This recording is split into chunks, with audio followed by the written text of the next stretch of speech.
연말정산이 그거 따지는 거예요. 내가 이미 1년 동안 낸 세금과 내야 될 세금, 실제 내야 될 세금 계산해서 돌려받을 게 있으면 돌려받는 거고, 환급 받는 거고, 더 내야 될 게 있으면 속된 말로 이제 토해낸다고 하는 거고. 사실은 연말정산은 1년 농사예요. 1년 내내 무언가를 잘 해야 되는데 그 방법을 지금 알지 못하면 결국 결과는 정해져 있다.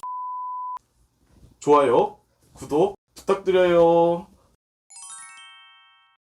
여러분들의 재테크 상식을 올려드리고 돈 새는 구멍을 막아드리는 얼추 5분 돈구멍 정보입니다. 요즘 근데 5분이 좀 지나가고 있어요. 네, 죄송하지만 말을 더 빨리 할 수는 없잖아요. 맞아.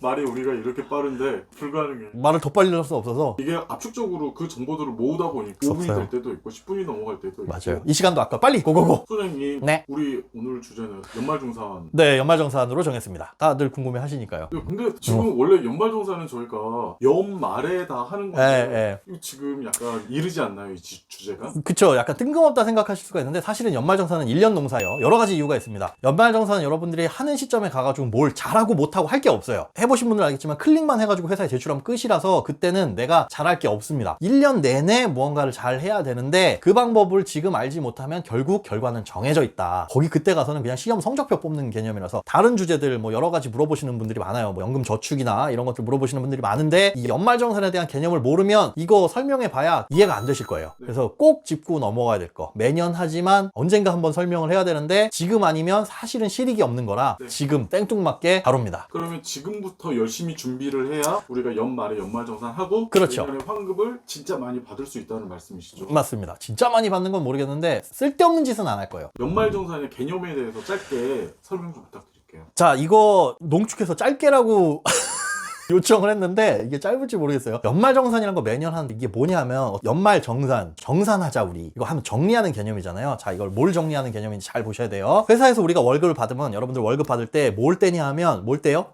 세금 떼요. 거기에 소득세와 지방세를 뗍니다. 미리미리 뜯어요. 그냥 막 뜯어서 회사에서 나라에다 내요. 이걸 원천징수라고 해요. 왜 이렇게 원천적으로 뜯어서 내냐? 월급을 똑같이 200만 원을 받더라도 A라는 사람, B라는 사람이 있어요. 근데 이 사람은 혼자 살고 이 사람은 자녀가 막 7명이야. 이 사람은 진짜 먹고 살기가 힘들 거 아니에요. 그런데 똑같은 세금을 부과하자면 이 사람은 굉장히 힘들어. 그래서 어떤 형평성에 어긋나요. 그렇기 때문에 그 부분에 대해서 언젠가 한번 정산을 해야 되는데 그걸 매달 따져보자니 이게 너무 비효율적이고 그러다 보니까 이걸 1년 단위로 한 번씩 맞춰서 하자. 일단 원천징수에서 회사가 세금을 내서 나라에서 쭉 갖고 있다가 1년에 한 번 하는 게 바로 이 연말정산인 거고요. 자, 연말정산인 거고, 자, 이 연말정산할 때 뭘 해주냐면 회사에서 들어온 신고된 소득은 매달 200만 원씩 2,400만 원이야. 그런데 이 2,400만 원 중에 소득을 깎아주는 거, 안 번 걸로 쳐주는 게 소득공제입니다. 그러니까 인적공제라고 우리가 해가지고 머릿수대로 뭐 150만 원, 100만 원 빼주는 거 있잖아요. 이건 기본적으로 야, 사람이 있으면 이 정도는 쓰고 살아야지. 안 번 걸로 빼줘. 하는 것들이거든요. 그래서 사람이 많이 있을수록 인적공제 해주는 게 많은 거고, 그 다음에 뭐 소득공제 항목들 요즘에 뭐 신용카드 쓰고 하는 것들 있잖아요. 그런 것들, 이런 거 이제 이런 거 저런 거 빼줘가지고 실제로 신고된 회사에서 나온 그 소득보다 쭉쭉쭉쭉쭉쭉 빼가지고 소득공제를 해가지고 나온 금액, 이게 뭐냐면 과세표준이라는 어려운 용어를 씁니다.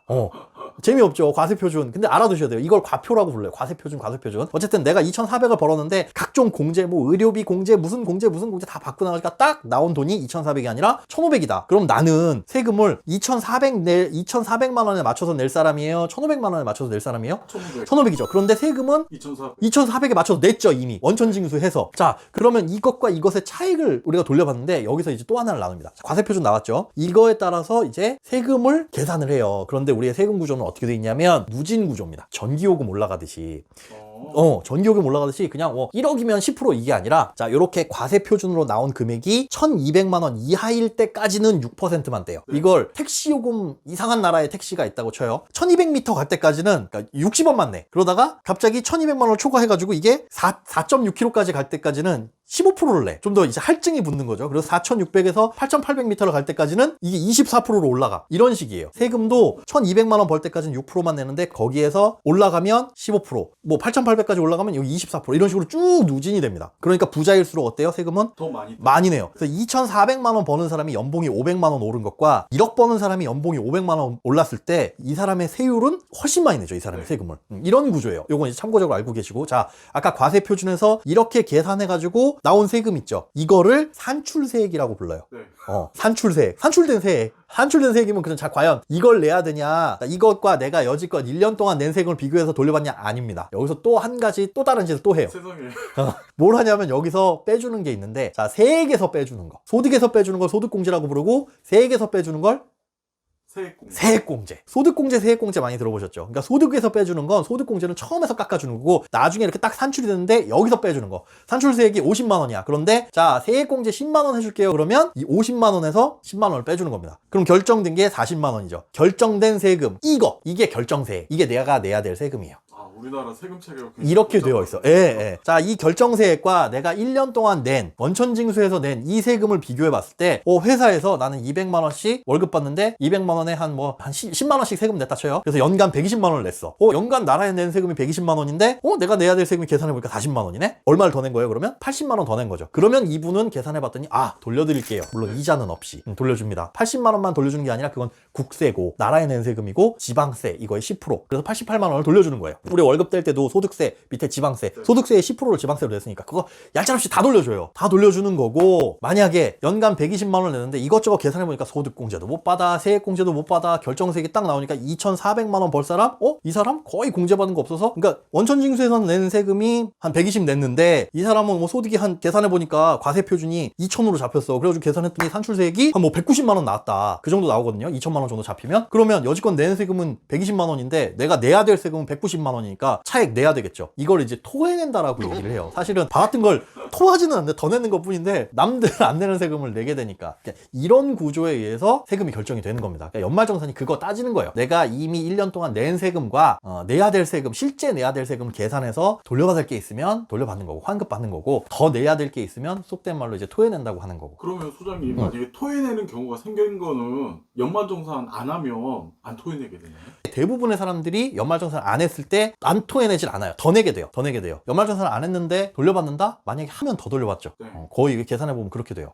소득이 낮을수록 특히나 그렇습니다. 그러면 소득이 낮을수록 뱉어낼 확률이 더 높은 거예요? 그렇진 않아요. 소득이 낮을수록 토해내는 게 아니라 돌려받을 가능성이 더 높은데, 이게 뭐에 따라서 달라지냐면 공제를 얼마나 받느냐. 그러니까 혼자 사는 분들은 거의 토해내는 경우가 많습니다. 공제를 받을 게 거의 없거든요. 그러니까 소득공제라고 한다면 우리가 처음에 받았던 이 소득에서 깎아 나가는 건데, 해보신 분들 알겠지만 인적공제 150만 원 외에는 우리가 애도 없는데 교육비 쓸 것도 없고, 그다음에 의료비도 내 소득의 3%를 초과해서 쓴 거에 대해서만 인정이 되기 시작해요. 그러니까 연봉이 2천만 원이라고 하더라도 60만 원 초과해서 의료비를 써야 되는데 1년 동안 의료비 얼마 썼어요? 한 50만 원? 그래.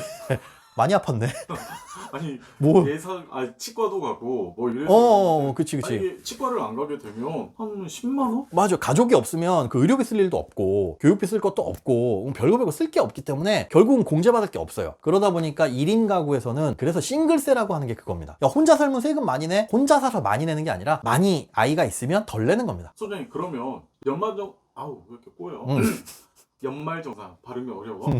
소장님, 그러면 연말정산 잘하는 방법이 팁 하나가 있는데 뭘 하셔야 되냐? 안경 쓰시거나 컨택트 렌즈 쓰시는 분들, 네.